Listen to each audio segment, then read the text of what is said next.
Okay, my name is Kent Flanagan, and I've recently taken on the job of Executive Director for the Tennessee Coalition for Open Government. Did that at the first of this year after serving as editor, staff writer, photographer, whatever for the Shelbyville Times-Gazette. Prior to that, I was at MTSU for 4 years as an assistant professor. I was there as the visiting professional journalist. It was a job that was created for me at that point, and it was an appointive job, so I knew it was going to be temporary. I did that following 26 years with Associated Press, including 21 years as a bureau chief for Nashville, which meant I was in charge of the entire state of Tennessee, which when you think of it, it's not a big state, but when you stretch it out from Memphis to Bristol, it's a long way. And it was a very interesting job. I've also worked for other newspapers. And I started my professional career in 1967, the Stone Age, if you will, when the paper I worked for was still actually using hot type, which I think today's journalism students could probably only envision trying to figure out what hot type really means. But, and I've gone through every phase of development from that to what you see on the newsstands today and on your computer screens and on your iPads. I don't think there's anything I haven't done in the news business. I started out as an intern in college, and before I finished college, I was working full-time for the daily newspaper in San Angelo, Texas. The college was Angelo State University. And that senior year, I was working full-time as a reporter, 40 hours a week at the newspaper.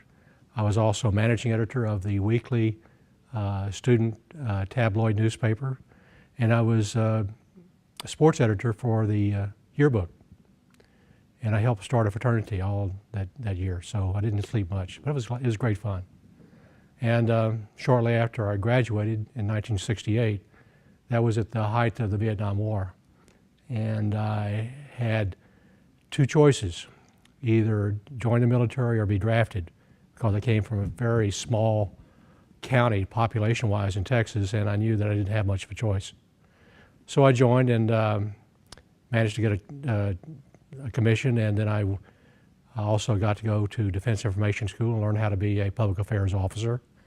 And I served as a PIO, Public Information Officer, in Germany for nearly 2 years, and in Vietnam for one tour before I left the military and came back to the States. And I did a variety of things after I got back because I wasn't sure what I wanted to do. Wasn't sure if I wanted to go back in the newspapers, but eventually I went to work for a newspaper in South Florida, and that got me back into it, and I haven't looked back. It's been sort of a fast track ever since then. Everything I've done, I've been a reporter, been an editor, been a photographer. I've done audio, I've done video. In the military, I ran a photo lab, as a matter of fact, as part of my duties, and took a lot of photographs in Vietnam and in Germany. The ones I took in Vietnam, some made the front page of Stars and Stripes newspaper, the Pacific edition. And it was probably the most exciting time of my life, because when you're in your early 20s, you're still feeling, I'd say, immortal. You don't really have an idea of what mortality is. And so I went out and did a lot of stupid things, and I was lucky to get back in one piece. And I was glad for that too. When I joined the Associated Press in 1979, I joined as a newsman. That's the lowest rank on the totem pole in the Philadelphia Bureau. And worked there for about 18 months, and they asked me to move to South Carolina to eventually take over as news editor there for the entire state. Did that for about 18 months, and then they said, would you please come to North Dakota? This was in February, North Dakota in February. One day I was playing tennis in South Carolina, the next day I was looking for a really warm coat in Bismarck. And most people don't even know where Bismarck is. They don't even know that there are actually 2 Dakotas, north and south. And I was there for 18 months, and it was a very fulfilling job in its own way, creatively, and also becoming more adept in management in the way that AP does things, because I was correspondent in charge of the entire state. Got to do a lot of my own news stories. And again, it's one of the few times in the AP I was able to do my own photography, because they don't like to, at least at that point, they didn't like for the photographers not to do all the photos. They wanted reporters to report and photographers to shoot photographs. And they sort of compartmentalized those jobs. But out in the part of the country where you don't have a lot of people working for you, you still get to do a lot of stuff yourself. Then one day out of the blue, I got a call to come to Nashville, and I served in Nashville as bureau chief. That's an arcane title. It goes back a long, long time in the business. But essentially, it meant that I was in charge of both the news report, the daily news report, and in charge of marketing and sales. It's sort of like being both the publisher and the editor of a newspaper, or being the general manager and news director of a TV station, wearing both hats, so to speak, doing, again, a lot of different stuff. So, yeah, I've done just about everything. Okay. Memorable assignments. I would say one memorable assignment very early with the AP. I did this to the most junior staffer at the Bureau every year. They have this big hot air balloon race. And it's off that boulevard that goes up to where the statue and the Rocky show is. And they had all these balloons on the boulevard there. Did fox and hounds type thing. And one balloon takes off, and the other balloons chase it. It was a very windy day. It was the 4th of July. And the winds were not predictable. They were coming from the wrong direction. The prevailing winds there always blow you over to South Jersey, as they call it, southern part of New Jersey. But that day they blew us all back toward the main line, which is where all the moneyed people in Philadelphia live. And they almost didn't have the race because of the strength of the winds. With hot air balloons, you have to worry about wind factor, because it can create wind shear and actually collapse the balloon, because the balloons are not enclosed, as you know. All that's keeping them going up is the hot air being blown up into the envelope from the gas burners they have below.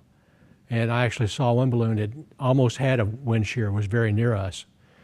And to get down, we actually had to land in some mansion's backyard and crash through part of a tree. Early on, I said, well, this is going to be an interesting assignment to keep doing this. I guess the next most interesting assignment was in North Dakota, February 13th, 1983, because I remember it very well. I got a call from the bureau in Minnesota, the Minneapolis Bureau, which was a control bureau. And we were told that they had state highway patrol reports that a U.S. Marshal had been killed in North Dakota, close to Jamestown, which is about midway between Fargo and Bismarck, just off the interstate. And basically speaking, Sunday afternoon, we'd already closed the bureau down for that evening, and my wife and I were cooking steaks out in sub-zero degree weather. It's not unusual there for a bunch of other people in the media business, from radio and the newspaper.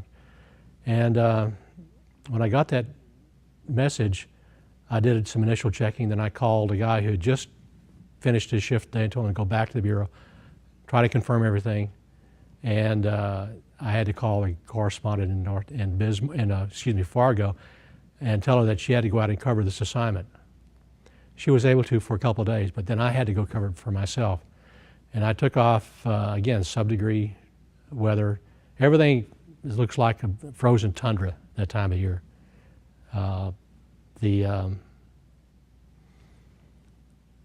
the car I had to actually load several really big bags of cat litter in the back just to gain traction on some of the roads.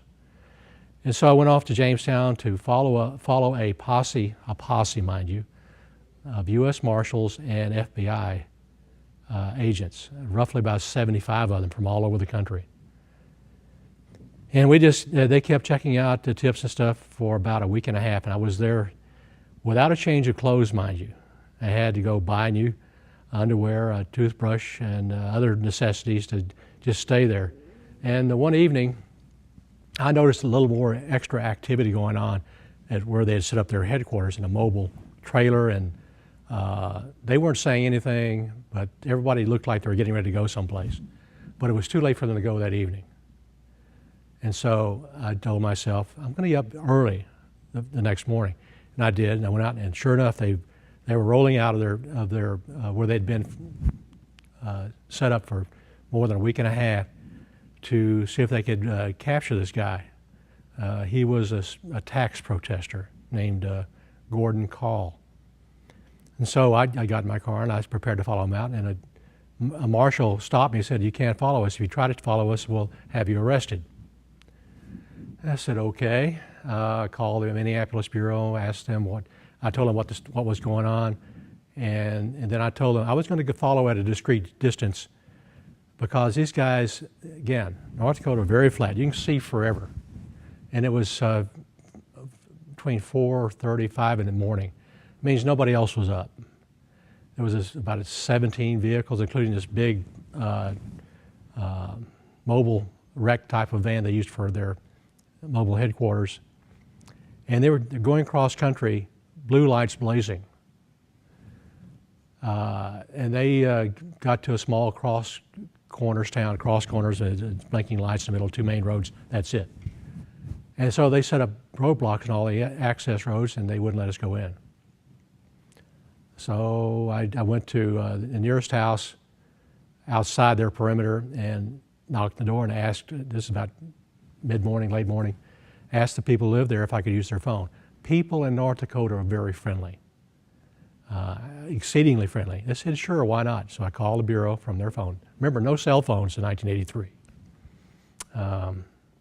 And I told them what the status was, and I said I was going to walk into the city from a back road that I could see from where I was calling them. And I did.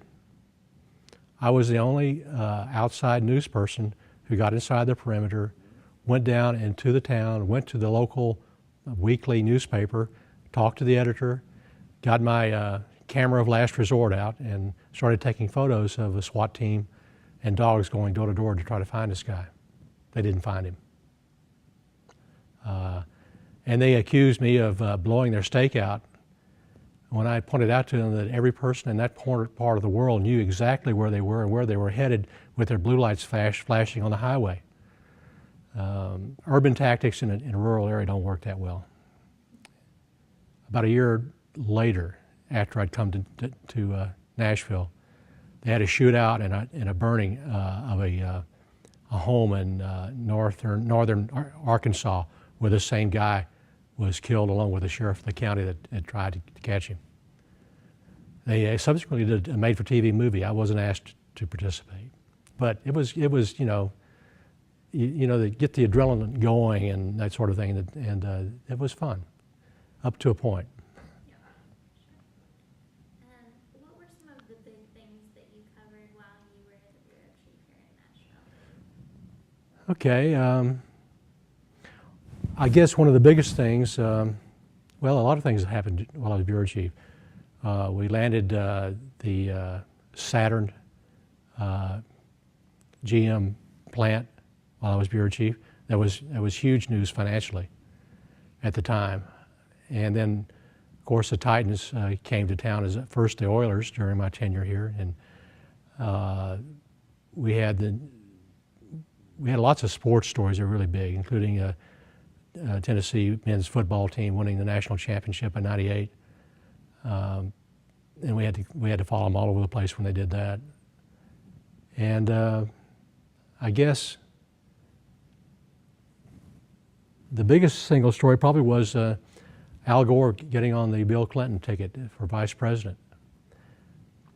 The bureau chief in Washington, D.C. said it wasn't going to happen. There's just no way that they were going to have two Southerners on the Democratic ticket. But even so, I had people stake out the family farm in Carthage to see what was going to happen, and sure enough, is what happened. So it was of course a huge story. So there were quite a few.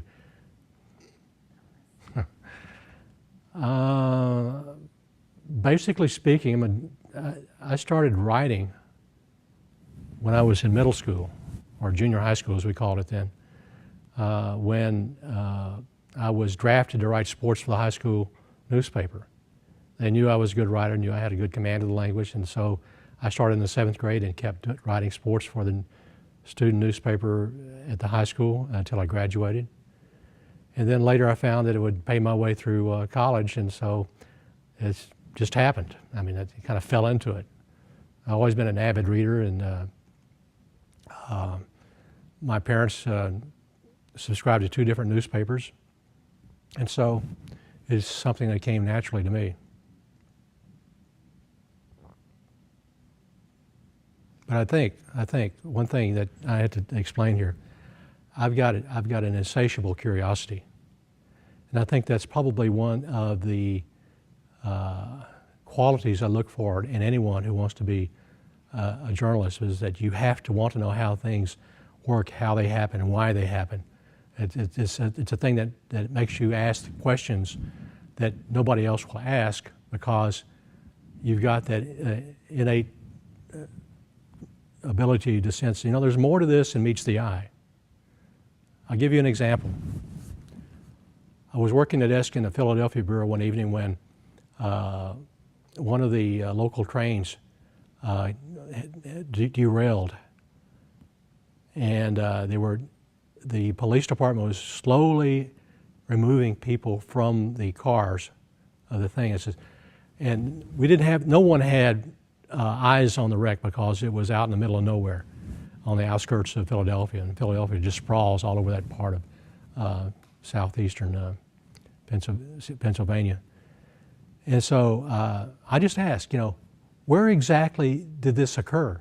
And they told me it was on a trestle 100 feet above the roadbed below, which is on a hillside. And then that was the kind of question that lots of people wouldn't even think to ask to try to figure out, why are things moving so slowly? But they gave me the answer, and it really made the story. So it's just trying to think in your mind's eye how things work, why they work, and I think the why is probably the hardest thing to get responses to, because it's often the thing that's missing in stories. Valuable lessons. Valuable lessons. Don't go into journalism if you want to make money. Actually, there is money to be made, but those people are extraordinarily lucky, and they're the ones who are sitting in front of cameras, or standing in front of cameras, who make the most money. Print media is not where it is now. With the change to digital media, print media are still trying to figure out how to make digital work for them. That's a difficult thing for them to try to get around. I just would like to see someone succeed in digital media without having to resort to, say, grants. At least they need to have a business plan and the ability to raise money sufficient for a news platform, because news is very labor intensive. There's no way you can get around that, the aspect of humans asking questions, writing stories, taking photos. Yes, computers can do that to a certain extent. In fact, there are computer programs that will allow you to fill in the blanks, so to speak, for brief sports stories, for obituaries, and things of that nature. But they'll never write a feature story, not at least to my satisfaction. See, feature stories are made to appeal to human interest. And until you can develop artificial intelligence that relates to human interest, I think it's going to be a hard thing to find And so yes, it's very labor intensive, and you really got to like doing the job. But I guess the good aspect about it for me is you get to meet a lot of interesting people, and see lots of places you would not have gone otherwise. Some you would never go back to again, most admittedly, but some that you would really treasure. So, I mean, if anyone had told me I was going to go to work in Bismarck, North Dakota in my career, I would have told them they were nuts, absolutely crazy. So, yeah, it offers a certain adventure, but journalism, the job of journalism is like any other job in many respects. It's probably 90% routine and 10% pure terror. I mean, chaos. I mean, trying to make sense of things when something just explodes in your face. Not literally, not an explosion per se, but an event that comes upon you unannounced, and how to handle it effectively and do it well. When you've done a few of them, it makes it easy. And I remember during the latter half of my career as bureau chief, some of these very instances, people would ask me, why are you so calm? I said, I've been there before. You just have to keep your head and try to figure out how to get the story out, both accurately first and quickly second. And I think that's probably the rule that still applies.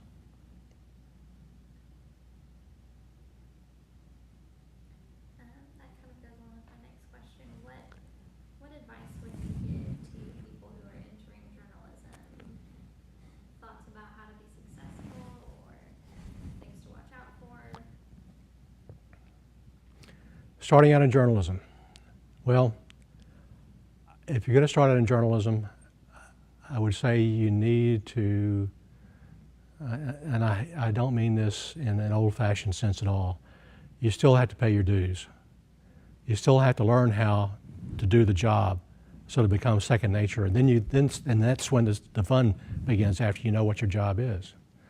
The easiest way to learn a job is basically either a small broadcast station or a small newspaper, where you don't get compartmentalized, where you don't get stuck doing just business stories or society stories or the police beat, where you can actually do some of all of that and write features that bridge the gap among all the different aspects of the community that you cover. And so I think that is what you need to know to become a successful journalist. You need to know how to cover almost anything that's thrown at you.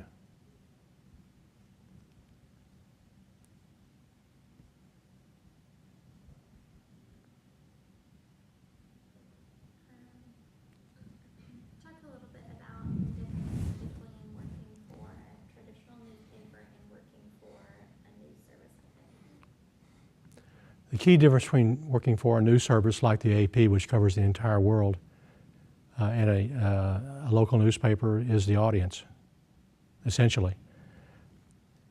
Everybody, regardless of where they are, have the same basic desires to know something.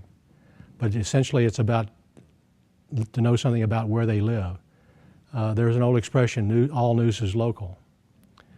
That expression is also morphs into other areas, like all politics is local, and so on and so forth. And when you understand that, you know that when you work for a news service, you can't make it local, but you can make it universal, which is that's the flip side of the coin, where it will interest people regardless of whether it's next door to them in the community or not. The key element there is knowing how to write a story that will appeal to a broader audience. And here's another thing too. A lot of news agencies like the AP call on local reporters to ask them if they'll share their story, if they can give them additional information that will make the story a little more universal for a broader audience. And you have to keep that in mind if you want to sort of move up the ladder in terms of your ability to cover things in the broader sense of an audience. So one of my proteges at the AP works as a freelancer in the Orlando area of Florida. she spent the last week or 10 days, I think it was, 10 days straight, she mentioned, working on that strange murder case. What's the name of the kid again? My mind just drew a blank.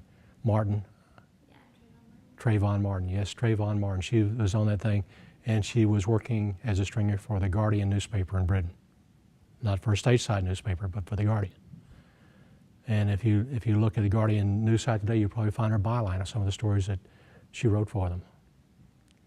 And she's written things for lots of other national publications. Because she learned that essential element of how to cover a story for a newspaper that's not next door, it's not even in this country. So it does make a huge difference to have that ability.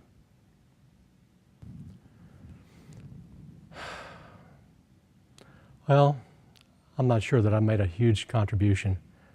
If I have made a contribution, it's in two ways. One, I did my best to keep stories about country music on the front burner. In the mid-'80s, there was a move to not put our country music column, which is a weekly fixture, on the National or the A-Wire.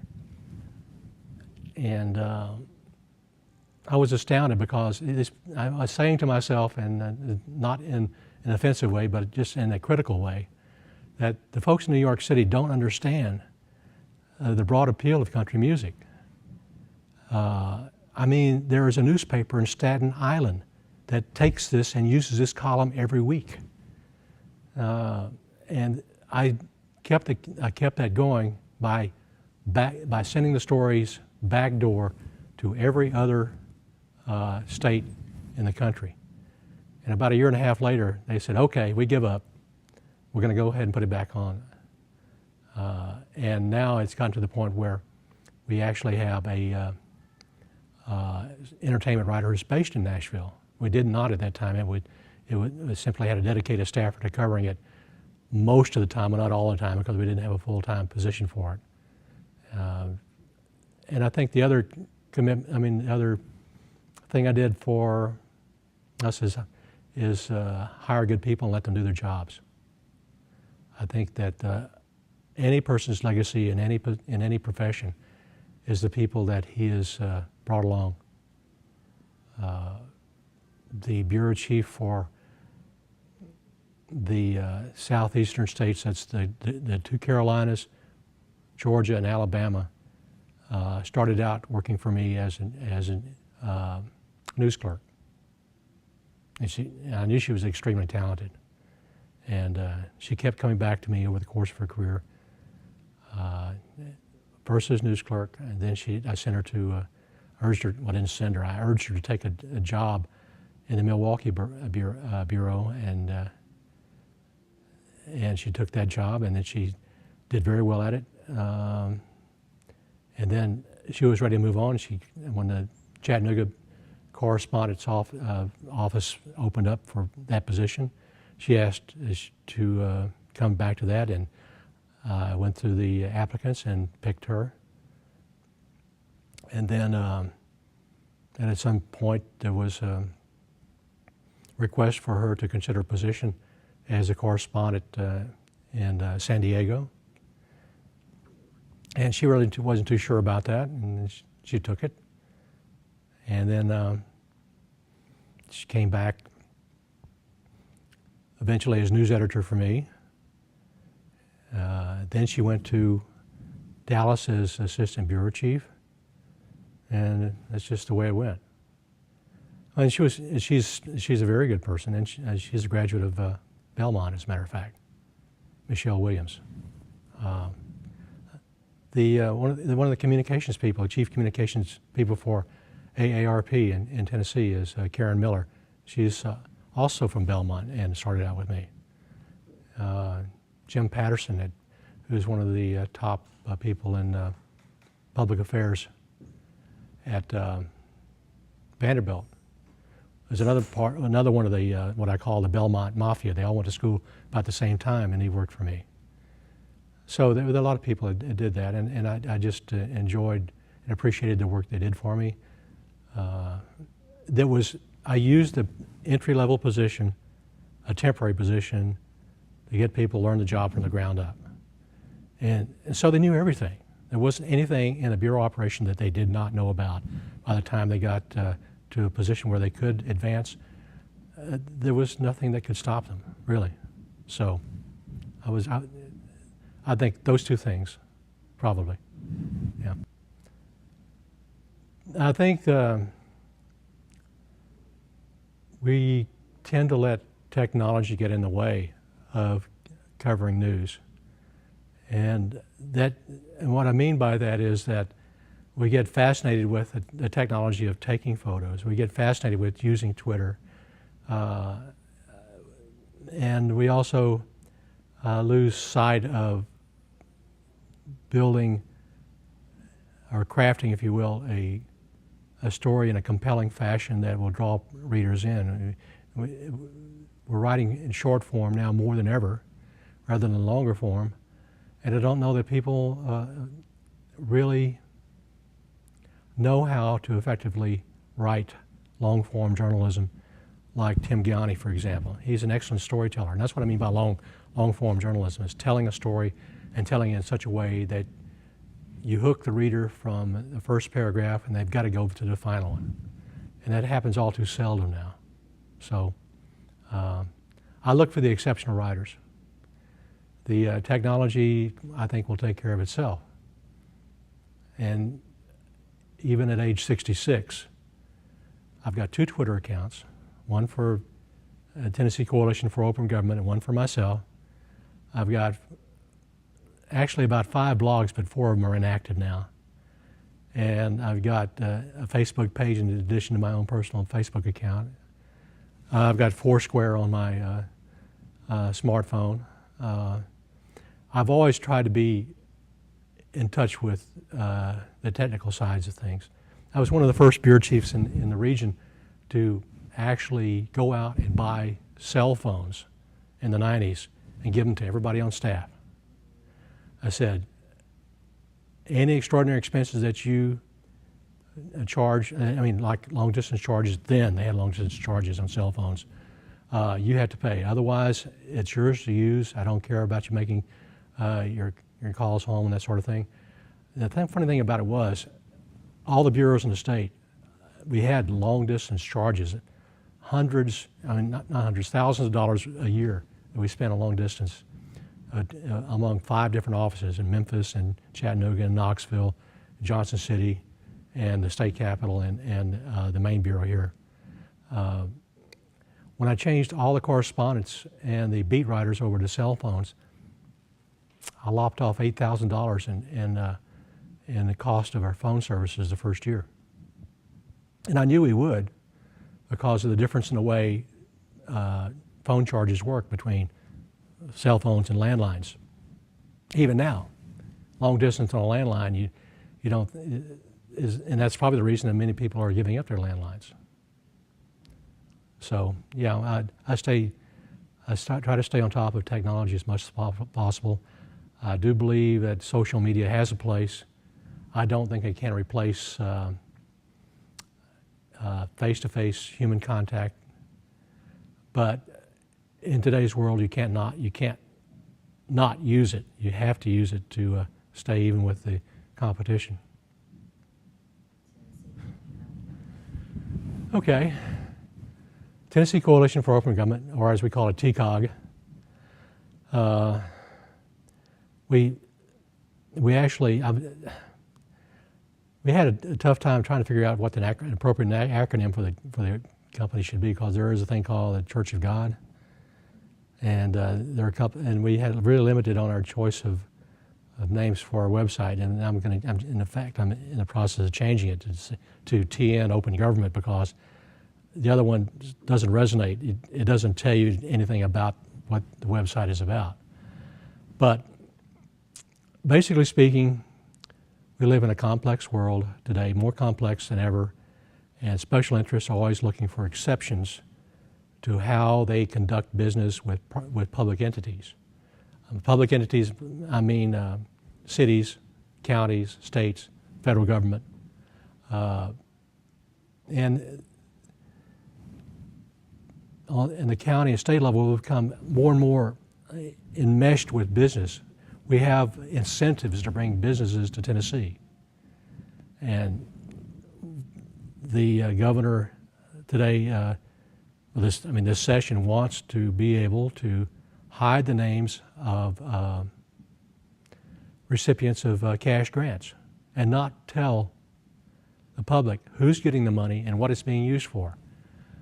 And I don't think that's realistic. I believe the governor is giving his word that he'll live up to the letter of the law, and so will his Commissioner of Economic Development. But they're just high-class temps.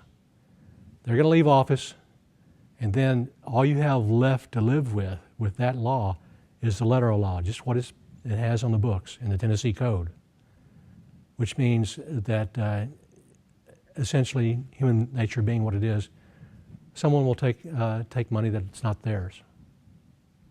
That's an example. There are other examples that happen locally, and there have been stories back and forth over the time.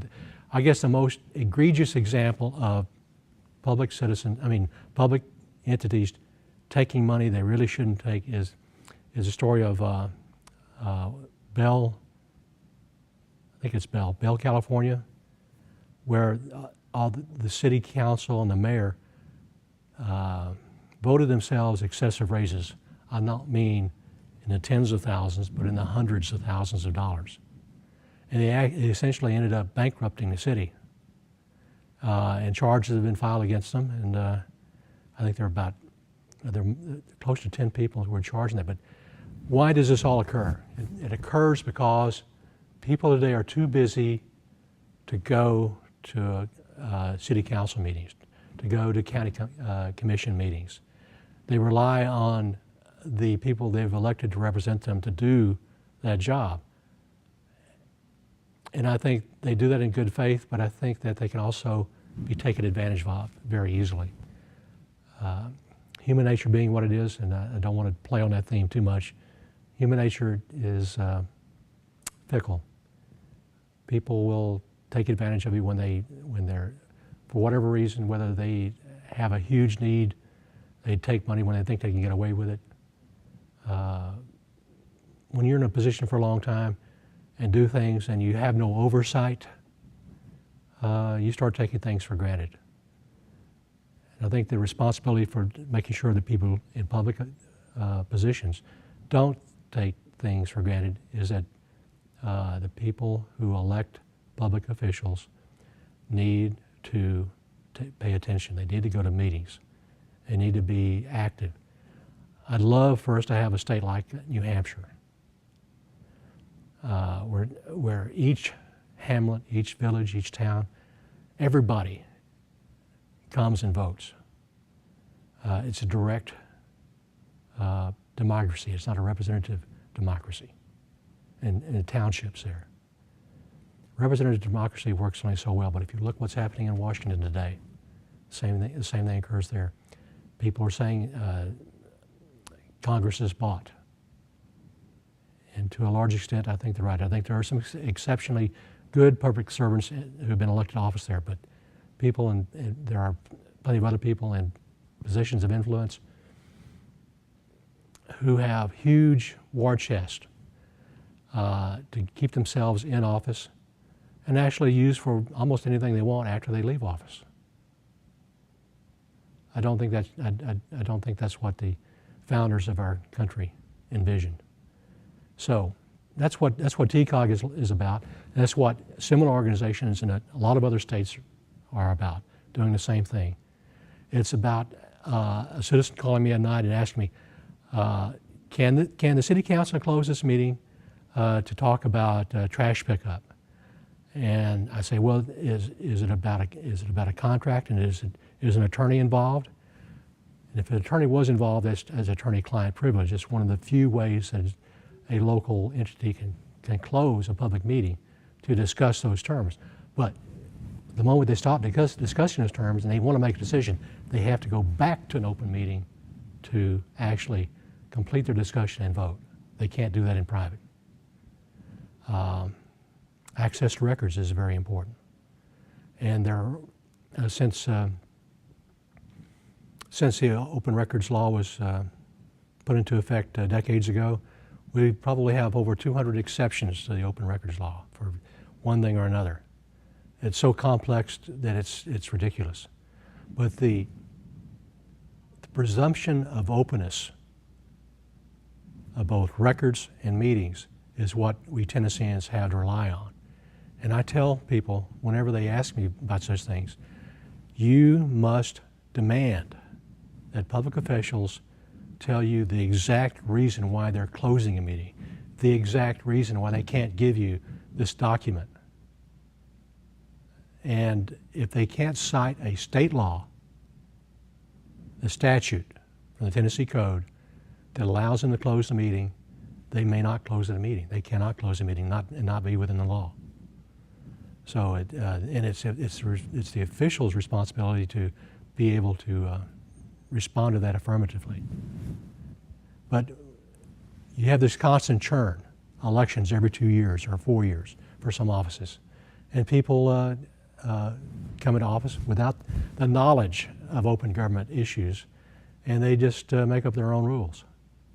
And that's the reason that you have to have someone who's committed to helping inform the public, inform the officials, and educate them as to the appropriate way to handle their business in a public manner. That's what our democracy is about.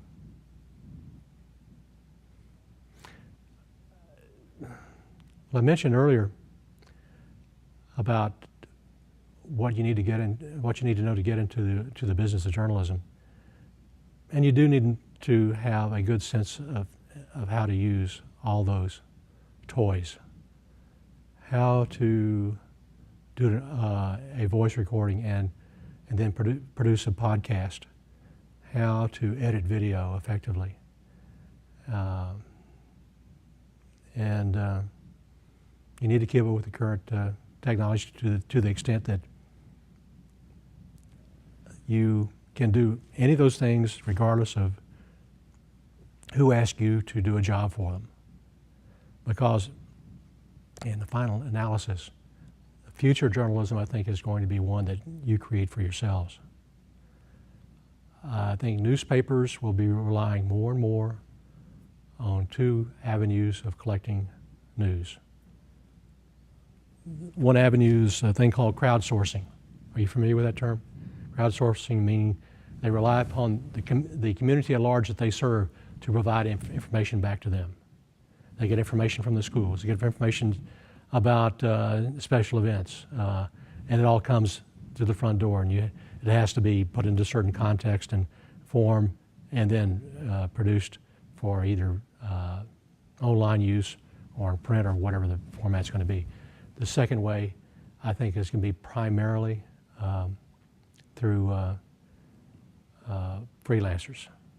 I don't think you're going to see large dedicated staffs for gathering news. Are you familiar with a outfit called Patch? Yeah. It's AOL. That is still an open-ended experiment, mainly because of the expense of having hired someone at $40,000 or so a year to actually provide news from a set community. I think Patch is actually active in 19 states right now. And those people do that have to have a pretty good knowledge of social media. They also have to be able to be clued in enough to the local scene to be able to extract news and put it up pretty quickly. They have to be literally wired 24 hours a day to know what the city council is doing and who's doing what to other people and put it out there. It's labor intensive, and it always will be. But whether the Patch succeeds or not, I don't know, because they haven't really advanced beyond where they started with those 19 states yet. I was wondering when they were going to get into Tennessee, but nothing happening yet. Most of the news organizations that are national or international relying to a certain extent on outside sourcing, especially Reuters and Bloomberg. They're calling up reliable people like my protege down in Florida, who works for national media and international too, to produce news for them. So it is a broad changing world. When I was teaching at MTSU, I was extremely honest with students. I said, the world of journalism you see today will probably not be there tomorrow. Essentially, you're going to have to invent your own jobs. And you have to be prepared to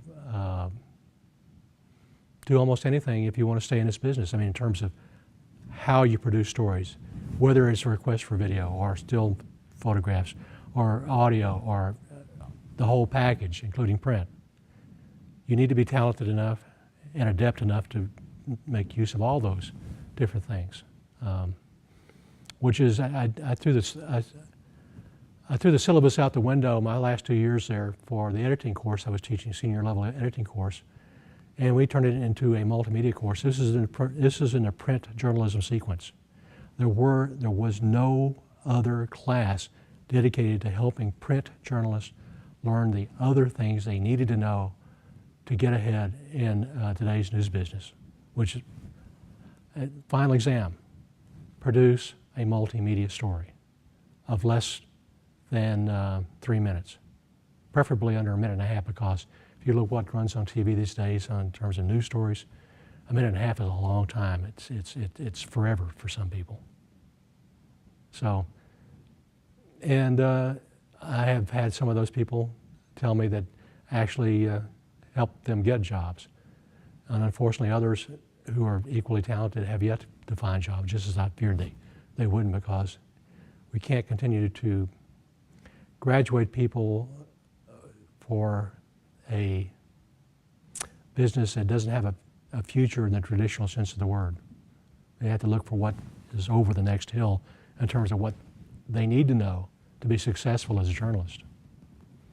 And essentially, we're coming back full circle in many ways.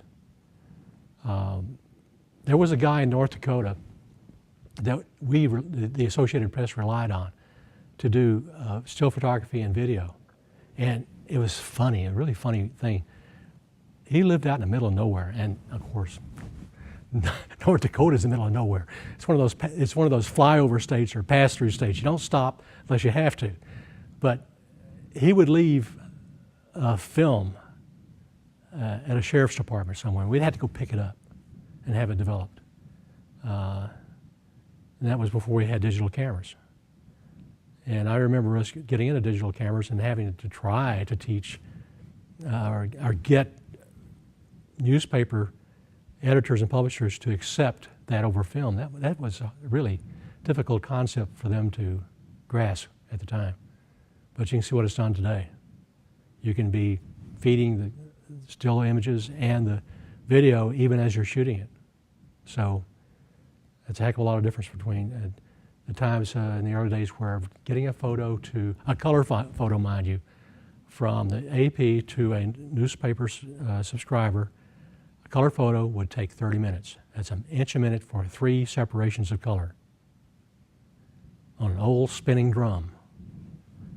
That was essentially the equivalent of a low resolution image. The world has come to a completely different area in terms of how it does things. And for the better in that respect.